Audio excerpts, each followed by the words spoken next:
Hello, hello, hello. Welcome to the Darby Creek Diaries.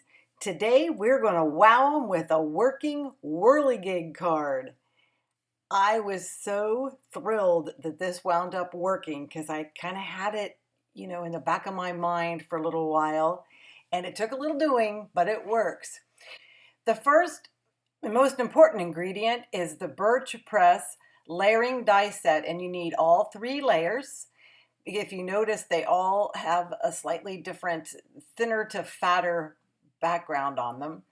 And then you need some clear acetate, which is the secret ingredient to getting this to work. And then you can pick any papers you want. I just used the red, white, and blue theme with gold foil background. I also have a piece of double-sided fun foam, and then my white Neenah 110 stock. And then I also put the stick it on that to adhere it to the acetate. And I cut the acetate with a 4-inch round die. And then I have a straw and just happen to have the star brad. So the first thing I did was put the acetate on the back of the coloring layers. This really works great. You could use liquid adhesive, but I'm afraid with the acetate, if it smears, even if it dries clear, it's not going to be pretty. So it's worth the time to adhere it to the back of the cardstock. Make sure that you start with layer C when you pile them up, because you want the one with the most paper in the background. And I was trying to decide what colors, so I finally wound up with red, white, and blue because I liked the blue against the gold the best. I went ahead and cut them out with my die cutting machine. I don't know why my camera turned off, not once, but twice during this, so we have lost footage. But I'm going to muddle through anyway. First thing I'm going to do is just get the pieces out of the die, and I'm using my tool-in-one for that. Now, if you notice, this thing doesn't come out in one piece. That is why the acetate is so important. I was afraid that would happen, but there's always a way around things when you're a crafter. And when you're handed lemons, you make lemonade. Notice how easy the little pieces are popping out with my tool-in-one, which I also call pokey tool. The stick it is very, very thin, and so it does die cut beautifully. The other advantages to this is when your camera dies, you can peel it all back off the acetate. It'll come back off as long as you don't push down until you're absolutely sure. So I'm just plopping it on. It didn't have to be perfect because I have to trim out the acetate anyway, but you just sort of pop it in like a puzzle piece. And I'm sorry that we're partially off frame. I was so annoyed about my camera that I kind of was not paying attention where I was. So now I'm finishing up the final layer. And it's time to line them up, which is pretty easy. You just go by the little dots there on the edge.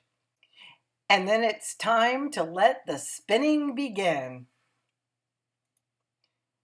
Since it's kind of hard to see on that background, I'm just sticking that white paper behind so you can get kind of an idea of the lining up process. Now, obviously, the edges have to be, perfect, but the inside of it, you just poke a hole right in the middle. You don't have to have everything lined up as long as the outside edges are all touching. And I just used another pokey tool.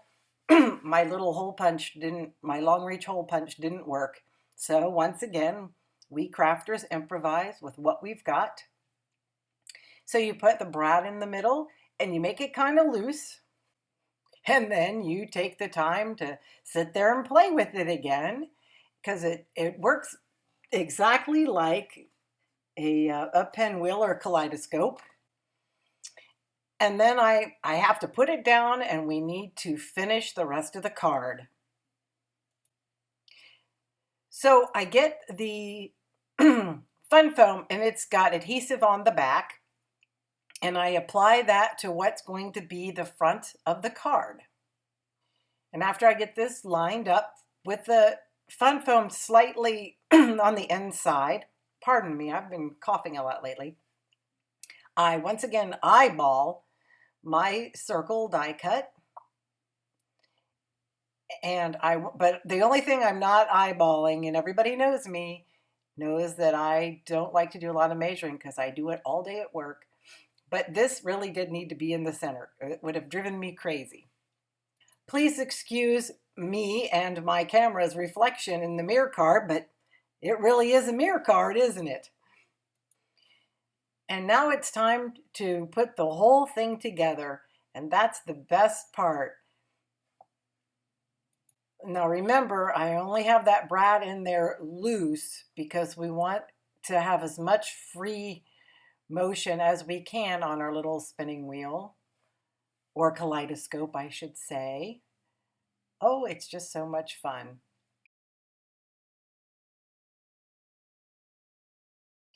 So it's time to just snip a little of that straw off and try to get that centered at the bottom and kind of smash it down because we don't want it sticking up too much.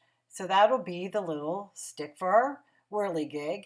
And then I have the sugar die cut hello, which I'm sorry you can't see at the moment. And I'm just going to, there we go. And I'm just going to glue that on. I put some Winka Stella. I stacked up about 4 of the die cuts. And now I'm making my card base. It's 4.5 by 5 and maybe a hair over 5.5, just because I didn't want to cut off the gold on the sides. So it's just a little bit bigger than an A2 card. And now it's time to wrangle that big mama roll of foam tape. You almost have to just cut it off in little strips, and by gosh and by golly, because I don't know if you've seen it. It's by Simon Says Stamp, but the roll is enormous. It's probably a 1.5 feet wide. So it's a little hard to manipulate. Some people put it off onto a smaller roll. I probably need to do that. Notice I stand up my card base. It makes it the easiest to line up, so you can you don't have to worry about the bottom being lined up, and you can just kind of smooth it on there. And then I take another opportunity to play with it. It's just too hard to resist. It takes a little work to get 3 layers going, but if you work it and get it loose, it'll come along. Now it's time to glue on the hello stack of dies using my Lawn Fawn glue tube. I really like this adhesive. It gives you some wiggle room, but not a lot of wiggle room. There's only a little bit of time, but it's a nice strong adhesive and it dries clear. And now it's time to play again. I hope you enjoyed today's tutorial and that you'll give it a whirl, pardon the pun. And I'd love to see the ones that you make. Please, please send them to me or post them on Facebook. And if you also enjoyed this, can you consider subscribing and sharing with your friends, please? And more information will be over at the darbycreekdiaries.blogspot.com. And I am going to post a couple of videos of other interactive projects and that you might be interested in seeing. Thanks again for coming by, and I hope you have a fabulous crafty day. Until next time, bye-bye.